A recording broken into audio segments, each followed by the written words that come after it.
Have you ever told a small lie? Maybe you said you were sick when you were just tired. Or maybe you said you liked a gift when you really hated it. These are small lies. They are easy to carry. But have you ever told a big lie? A lie that became your whole life? A lie that grew like a dark tree until its branches covered everything you were? Living with a big lie is like carrying a heavy stone in your pocket every single day. You are always afraid that someone will see it. You are always afraid that the stone will pull you down. This is the story of my stone. It is the story of how I built a castle out of lies, and how I had to destroy it to save myself. I would like to ask you, is it better to be admired for who you are not, or accepted for who you are? Please share your thoughts in the comments. My name is Sophie, and for 10 years, I was an imposter. My real life began in a very small, very poor town. My mother was a cleaner. She worked in big office buildings at night. My father was a factory worker. We lived in a tiny apartment that always smelled of boiled cabbage and old carpets. My parents were good, hard-working people. They loved me, but I was ashamed. I watched movies about rich people in big cities. I saw their beautiful clothes, their confident smiles, their easy lives. And I wanted that. I wanted it so much that it hurt physically. I hated my poverty. I hated my background. I decided when I was very young that I would erase my past. When I was 18, I got a scholarship to a university in the capital city. It was my escape ticket. The day I got on the train, I made a decision. I left Sophie the cleaner's daughter on the platform. When I arrived in the city, I invented a new Sophie. This new Sophie came from a wealthy family in the countryside. Her parents were retired art collectors. She spent her summers in Italy. She did not worry about money. It was a dangerous game, but I was a good actress. I watched how the rich students walked. I listened to how they talked. I copied their clothes, buying cheap versions that looked expensive. I got a job at a high-end art gallery. My boss, a sophisticated woman named Mrs. Vanderbilt, loved me. She loved my background. She would introduce me to clients saying, "This is Sophie. She has such a wonderful eye for art," inherited from her parents, of course. I would smile and nod. Every nod was a lie. I met James at an art auction. He was handsome, kind, and very wealthy. He came from a family of old money. He fell in love with me. Or rather, he fell in love with the fake Sophie. He loved the stories I told about my childhood ponies. I never had a pony. He loved my stories about vacations in France. I had never left the country. We were the perfect couple. We were beautiful, successful, and happy. But inside, I was dying. My life was a constant state of panic. I had to remember every lie I told. I had to keep my story straight. I could never let James meet my real parents. I told him they were traveling the world, that they were eccentric and private. I visited my real parents only once a year, in secret. I would take off my expensive clothes, put on my old jeans, and go back to the sad, smelly apartment. I would sit with my mother, who looked so old and tired, and I would feel a terrible guilt. I was ashamed of them. And I was ashamed of myself for being ashamed. The crisis began on my 28th birthday. James took me to a romantic dinner. He held my hand. His eyes were full of love.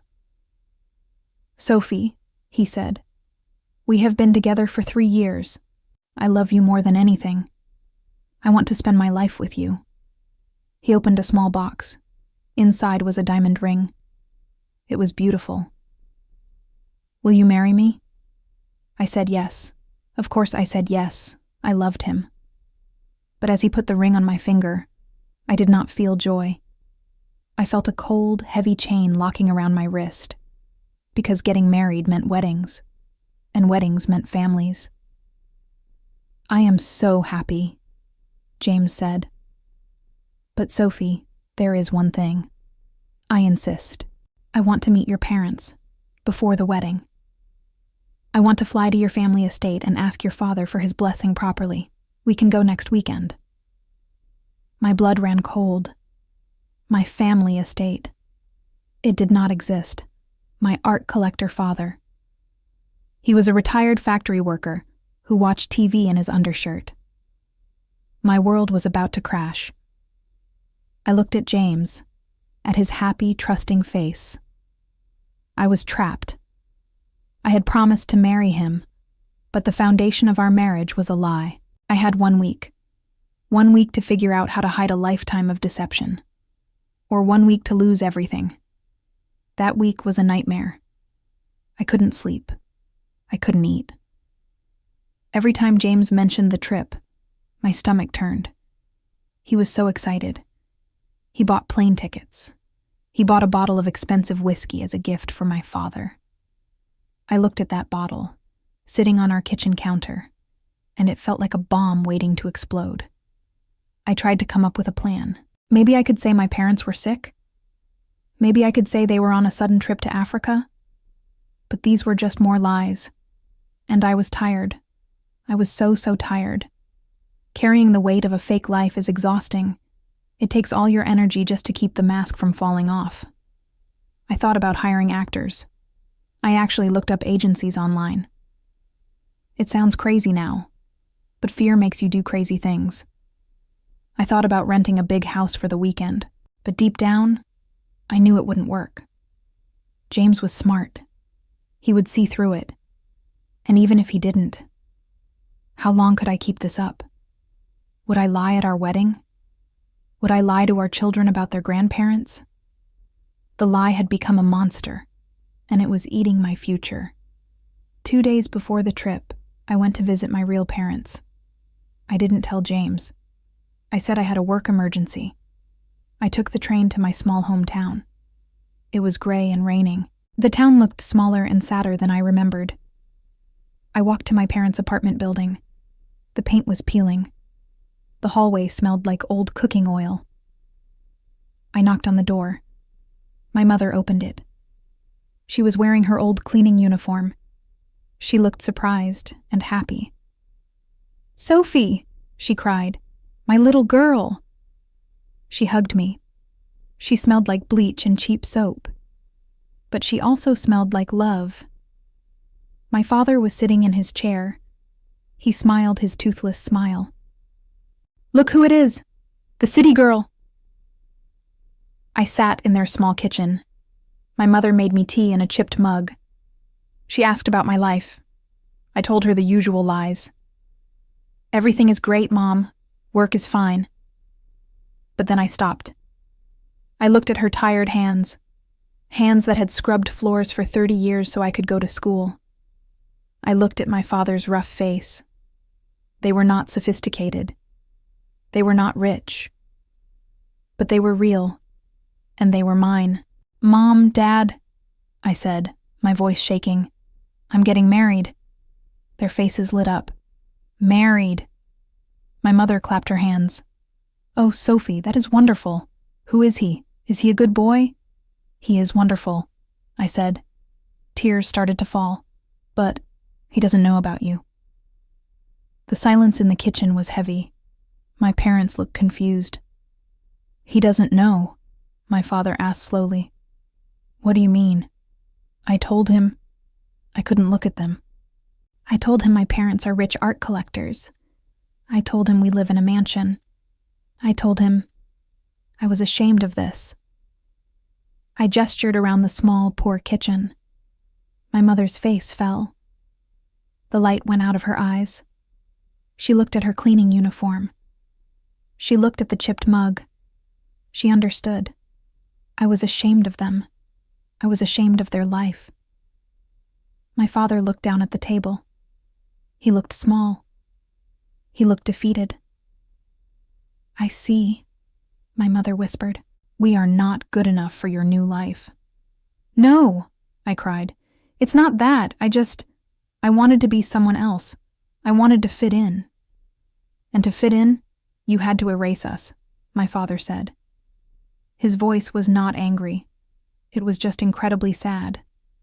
I sat there, crying in my mother's kitchen, and I realized the terrible price of my lies. I hadn't just deceived James. I had hurt the only two people in the world who loved me unconditionally. I had traded their love for a fantasy. I looked at my mother, wiping her eyes with her apron. I realized that she had more dignity in her little finger than I had in my whole fake life. She was honest. She worked hard. She loved her family. I was a liar. I was a fake. I stood up. "I'm sorry," I sobbed. "I am so sorry."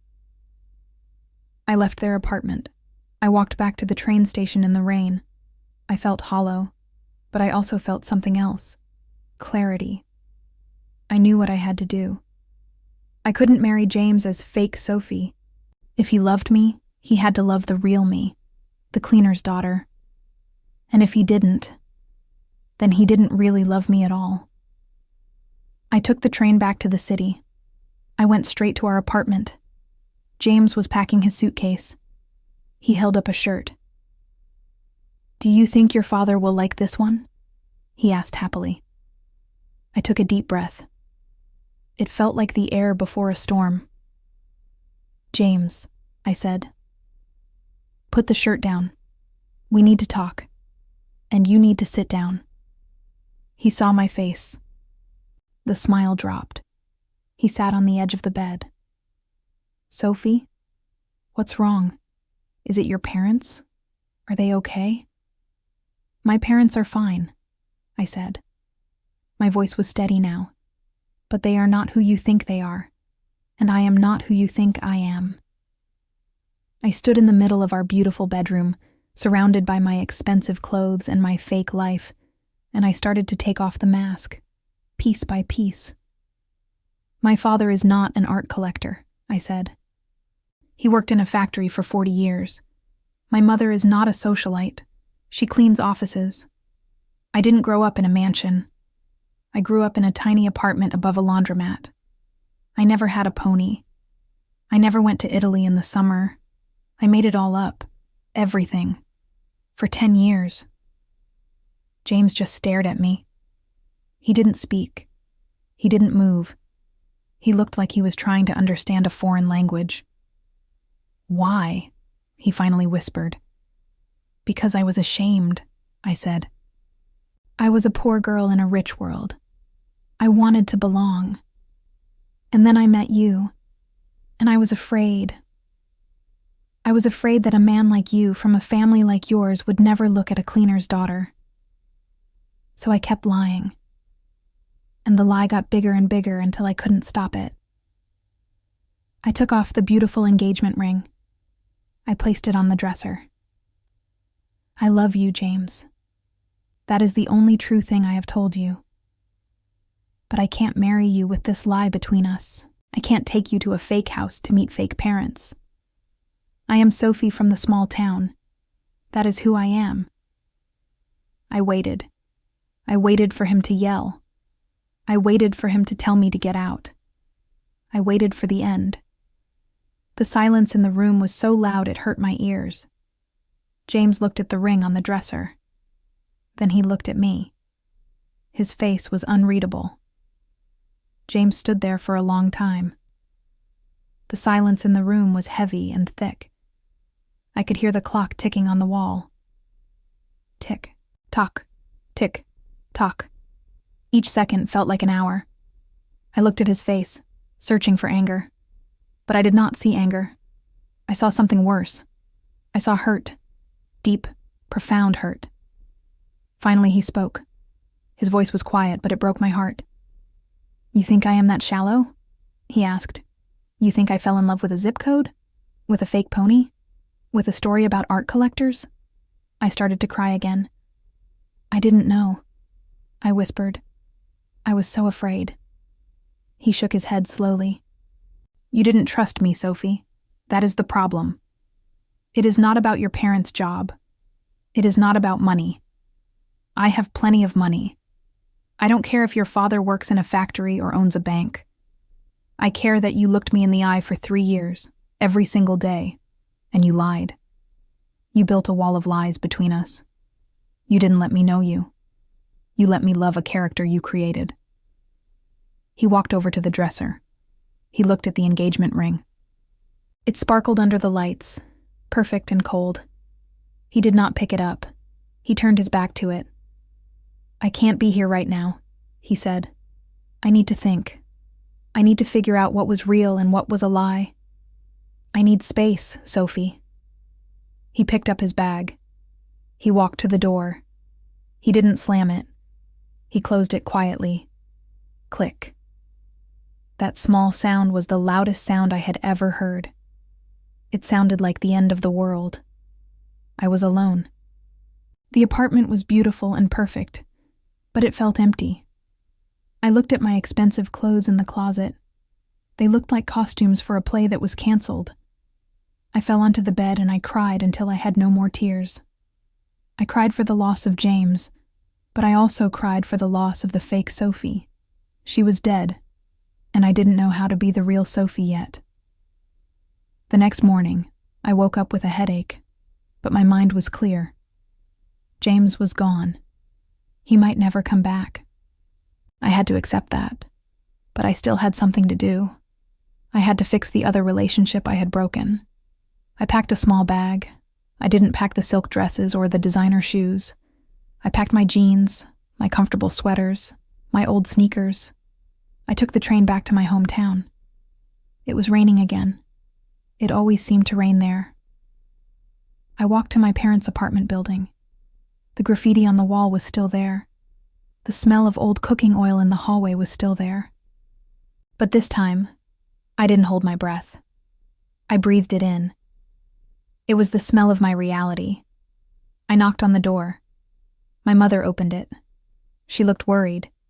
She thought I had come to say goodbye forever. "Sophie?" she asked. "Can I come in, Mom?" I asked. "I'm not staying for an hour. I want to stay for the weekend, maybe longer." Her face softened. She opened the door wide. Come in. Come in. You are always welcome. This is your home." I sat with my parents in the small living room. The TV was on. My father was wearing his old comfortable shirt. I told them everything. I told them that I had told James the truth. I told them he had left. I told them the wedding was probably off. My mother started to cry. "Oh, my poor girl," she said. She wanted to comfort me. "No, Mom," I said. "Don't cry for me. I deserve this, but I wanted to tell you. I am sorry. I am so sorry that I was ashamed of you. You worked hard. You gave me everything. You are good people. And I was a bad daughter. I hid you like a dirty secret. That was wrong. I am proud of you. And I want to be your daughter again. The real one." My father turned off the TV. He looked at me with his tired, kind eyes. He reached out and took my hand. His hand was rough and calloused from years of hard work at the factory. "We never stopped loving you, Sophie," he said. "We just missed you. We missed the girl who used to sit here and eat soup with us. We didn't like the fancy lady who visited once a year." "I missed her too," I whispered. That weekend was strange, but it was healing. I didn't pretend. I helped my mother clean the kitchen. I watched a soccer game with my father. We ate simple food: potatoes, stew, bread. It wasn't fancy French food, but it was warm, and it was honest. For the first time in 10 years, I wasn't acting. I wasn't worried about which fork to use. I wasn't worried about my accent. I was just Sophie, and it felt light. The heavy stone was gone. Sunday afternoon came. I was in the kitchen, helping my mother peel carrots for dinner. I was wearing an old apron. My hair was tied back in a messy bun. I had no makeup on. We were laughing about something my father had said. Suddenly, there was a knock on the door. My mother wiped her hands. "Who could that be?" she asked. We didn't get many visitors. She went to the door and opened it. I heard a voice, a deep, polite male voice. "Good afternoon, ma'am. Is Sophie here?" I froze. The carrot fell from my hand. I knew that voice. It was impossible, but I knew it. I walked out of the kitchen. Standing in the doorway of my parents' small, shabby apartment was James. He looked out of place. He was wearing his expensive coat and his leather shoes. He looked like a prince who had wandered into the wrong story. He looked at the peeling paint on the walls. He looked at the old carpet. He looked at my father, who was standing up from his chair, looking confused. And then, he looked at me. He saw me in the old apron. He saw my messy hair. He saw my face without makeup. He saw the real Sophie, standing in her real life. This was the moment I had feared for 10 years. This was the moment I thought would destroy me. I held my breath. I waited for him to look at me with disgust. I waited for him to turn around and run away. He didn't run. He stepped inside. "Hello, Sophie," he said. "James," I breathed. "What are you doing here?" He looked at my mother. "You must be Mrs. Miller," he said. He held out his hand. "I am James. I am Sophie's fiancé." My mother, bless her heart, wiped her hand on her apron and shook his hand. "Nice to meet you," she said, shocked. James turned back to me. "I went to our apartment," he said. "You weren't there. I found the address of your parents in your old files. I drove here." "Why?" I asked. My heart was pounding so hard I thought it would explode. "Because," James said, "you told me a story on Friday night, a story about who you really are. And I realized I needed to see the setting of that story. I couldn't make a decision without seeing the truth. You invited me to meet your fake parents in the country, but I wanted to meet your real parents." He looked at my father. "Sir," he said politely, "may I come in?" My father looked at me, then at James. He nodded. "Come in," he said.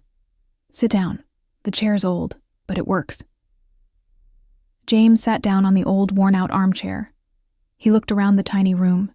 He saw the photos of me as a child on the wall, photos where I was poor, but happy. He saw the reality of my life.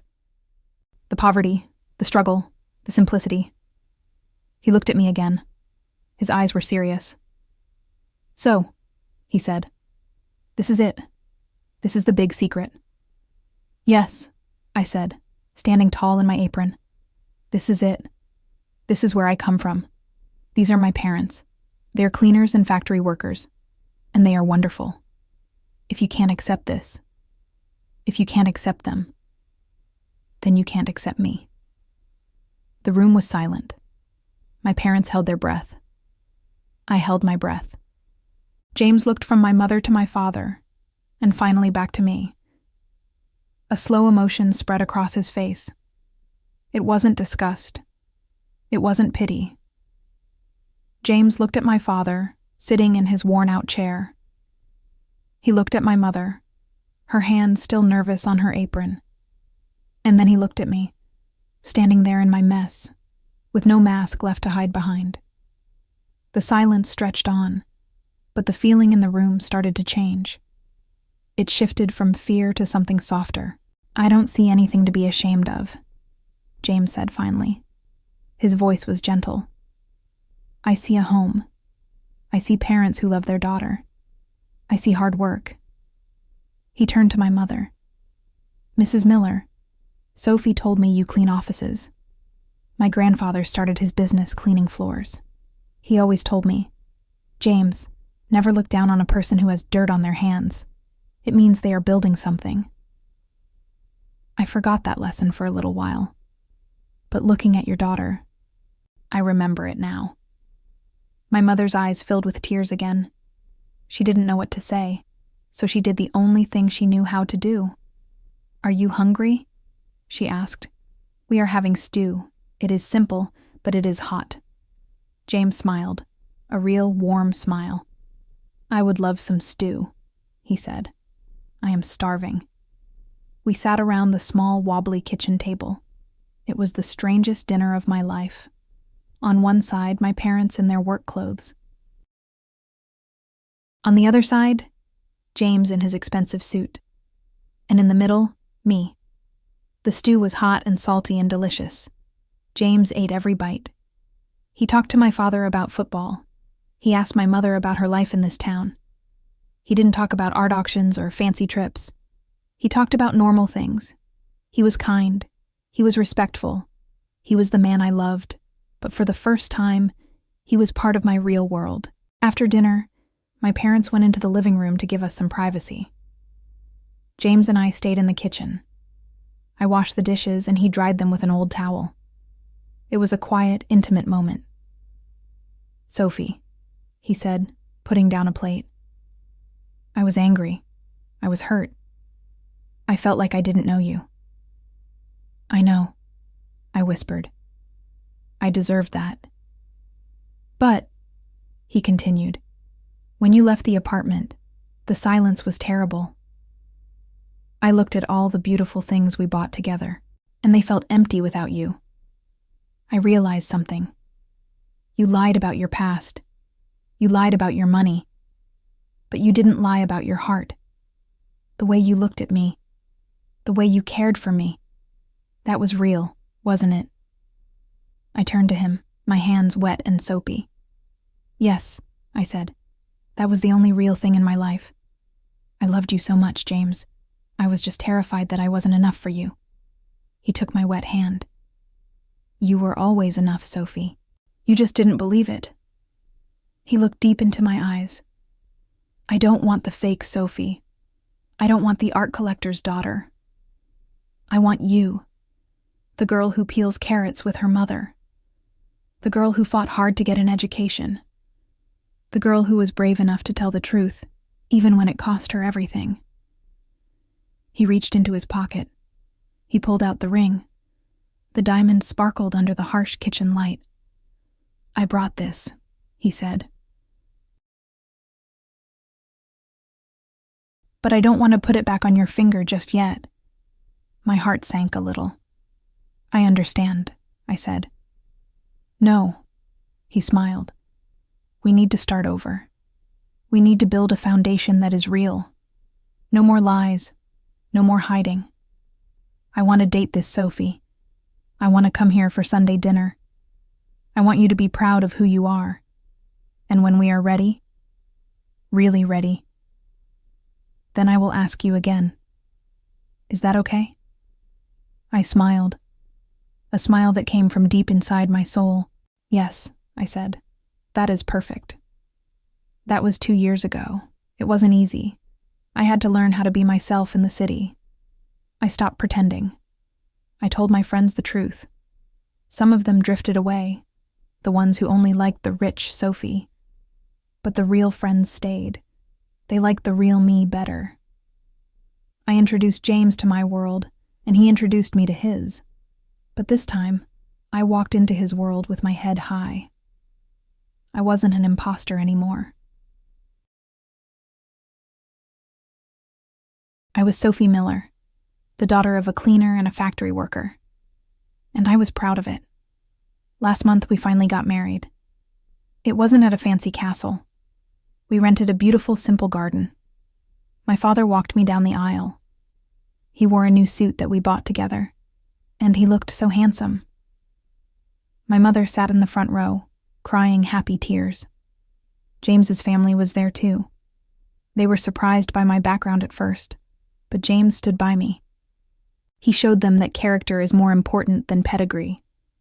When we said our vows, I looked at James and I said, "I promise to love you, and I promise to always, always tell you the truth." I freed myself from a past of lies, not by running away, but by turning around and embracing it. I learned that the heavy stone I was carrying was not my poverty. It was my shame. When I let go of the shame, I let go of the stone. I am lighter now. I am free. And for the first time in my life, I am truly, completely happy. If this story about truth and self-acceptance resonated with you, please give this video a like. Have you ever felt like you had to hide who you really are? Share your story in the comments. For more emotional English stories about finding your true self, please be sure to follow our channel.